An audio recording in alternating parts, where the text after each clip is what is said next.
Hey, welcome back to Easy Evangelism. This is PJ here. Easy Evangelism, where we believe that any believer can do extraordinary things simply because they obey Jesus. So welcome back. We're going to see how you can answer that objection quickly, easily, and really looking at a lot of their own theology and ayats from the Quran itself. So let's go ahead and let's get rolling. So Jesus is not the Son of God. When my Muslim friends may say that, or I'm going door to door through a neighborhood, or I'm in a coffee shop, and this objection will come up, I will ask them, what is it exactly that you mean by that? You know, there's a lot of misunderstandings. So, there's misunderstandings among Christians. When they look at a mosque, up on the mosque is a crescent moon shape. And so there is the misunderstanding out there amongst Christians for Muslims that Muslims worship another god. They worship the moon god. I mean, after all, you have a big crescent moon on top of the dome of your mosque. And you laugh at that. Of course not. You know, the misunderstanding about the crescent moon on top of a mosque is a misunderstanding a lot like this. I've heard that a lot of Muslims believe that Christians believe that God, Allah, came down like ancient Zeus and had relations with human women, producing demigods like Hercules. Astaghfirullah, I will say. Make sure you say, Astaghfirullah. God forbid. I mean, that's a strong Arabic term when something very blasphemous is said. Astaghfirullah. God forbid. God forbid. God is a spirit, holy, eternal, unchangeable. God does not have a human body, nor does he have relations with human women. He's holy and above. And so God does not have a physical son. God does not have physical children. It's interesting when you look at the Quran, though, that is the understanding that is communicated. Quran is very explicit in declaring that God has no son. In Surah Al-An'am, that's number 6. In Ayat 101, the Quran says this: how could he have a boy or a walid since he has no girlfriend, or Arabic term there for a sexual partner? He created everything and knows everything.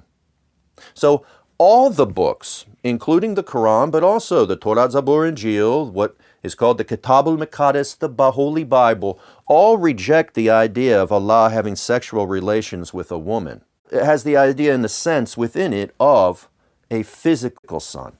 And then if we turn over to Surah 17 in Ayat 111, we have this same idea of a physical son communicated. Say, praise be to Allah who has not chosen a boy, a walid, and who has no partner in his kingdom. No sexual partner, no physical children. Yes, of course. Allah is a spirit. He has no physical children. He cannot beget or physically procreate a physical son. And he has no physical female partner to make a son. Astaghfirullah.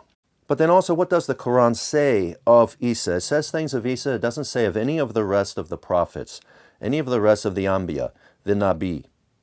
In Surah Anbiya, that's 21, in Ayat 91, we, Allah, breathed into her, that's Maryam, of our spirit, of our ruh, and made her and her son a token or a sign for all peoples. He is Isa Ruhu Allah. Isa Ruh Allah, the spirit of Allah, because Allah breathed of his spirit into Maryam, making Isa. Isa Ruhu Allah, the very Ruh of Allah. We all have a Ruh, but Isa is called the very Ruh of Allah. But once again, it's not a physical procreation. In Surah Al-Imran, Ayat 45, it says, O Maryam, lo, Allah gives you glad tidings of a word or kalam from him, kalamatu Allah, whose name is the Messiah, Isa or Jesus. O Maryam, lo, Allah gives you glad tidings, good news of a word from him, Isa kalamatu Allah. So Isa, not only Ruhu Allah, the very spirit of Allah, breathed out by Allah into the Virgin Mary, Maryam, but also kalamatu Allah. So in the beginning, Allah made all things. He made all things by the very kalam of His power.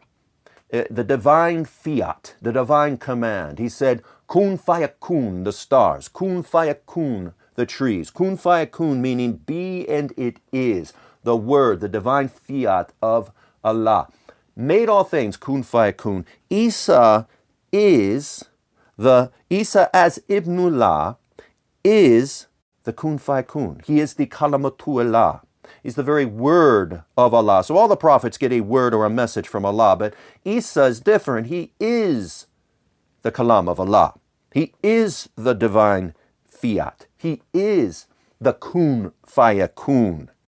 So when the Kitab al-Muqaddas, the Injil, expresses and describes Isa, calls him the Ibnullah, the son of Allah, it also calls him the word of Allah, the kalam of Allah, the logos that proceeds from the very essence of Allah and is a living word. In John 1:1 it says, in the beginning was the kalam, and the kalam was with Allah, and the kalam was Allah. That is the kalamatu Allah, the Ruh Allah. In verse 14 it says, and the word, the kalam, became flesh and dwelt among us, and we beheld His glory, the glory as of the one and only Son of the Father, full of grace and truth. And in John 1, Johanna 1, in verse 18, it says that this kalam dwelled close to Allah's heart from the very beginning and is breathed out by Allah, by His ruh, into Maryam, making Isa the kalamatu Allah.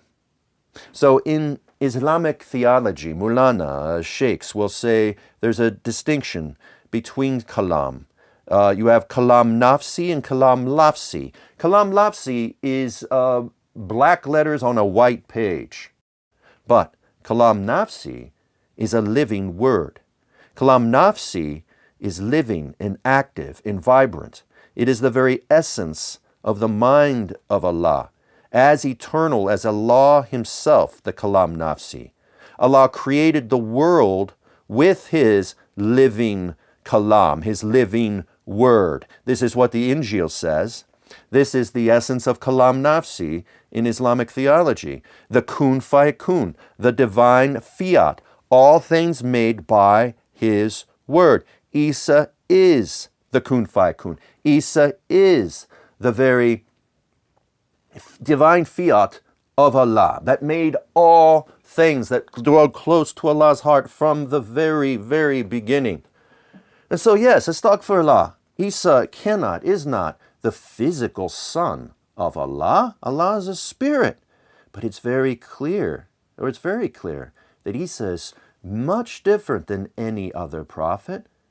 No other prophet is called kalamatu Allah. No other prophet is called Ruhu Allah. No other prophet born of a virgin through the Spirit of Allah and has the title Isa Ruhu Allah. No other prophet is the very kun fayakun of Allah that dwelled close to Allah's heart from the very beginning, breathed out by Allah into Maryam by His Spirit, making Isa. And so, Isa, spiritual son, not a physical son, but a spiritual son. Spiritual as Ruhu Allah is spiritual. Spiritual as the Kalam is spiritual. But it's also interesting that Adam was to walk the Sirat al-Mustaqim perfectly, but he disobeyed Allah. Yes, only one command, but because of breaking that one command, he was cast out of Jannah. But it's also interesting in Surah Al-Imran that Isa is called the second Adam, like Adam, Ibni Adam, the true Adam, who has come into this world. And Isa, as Isa Ruhu Allah, as Isa Kalamatullah, Sirat al-Mustaqim perfectly on our behalf. We cannot walk that Sirat al-Mustaqim perfectly, but Isa will walk that Sirat al-Mustaqim perfectly. He will not go to the right. He will not go to the left. He will perfectly obey in all things. And he reopens Jannah for us. The first Adam lost paradise. The second Adam regains paradise on our behalf, so that if we have iman in Isa Ruhullah, Allah will see us as perfectly walking the Sirat al-Mustaqim. Our righteousness is Isa's righteousness given to us by iman, by faith. And so, guys, this is one way that you can answer the question of Isa, or the objection of Isa is not the Son of God. The Quran itself calls him Isa Ruhullah, the Spirit of Allah, because of the virgin birth, calls him Isa Kalamatullah, the divine fiat of God, the kun fayakun that spun everything into existence by the very word. Isa is that word of Allah. Not a physical son, astaghfirullah, but a spiritual son, the Ruhullah, the Kalamatullah. I hope that you can use some of this to help your Muslim friend understand what it means that Isa is Ibnullah, that Isa is the Son of God. Assalamu alaikum. We'll see you next time.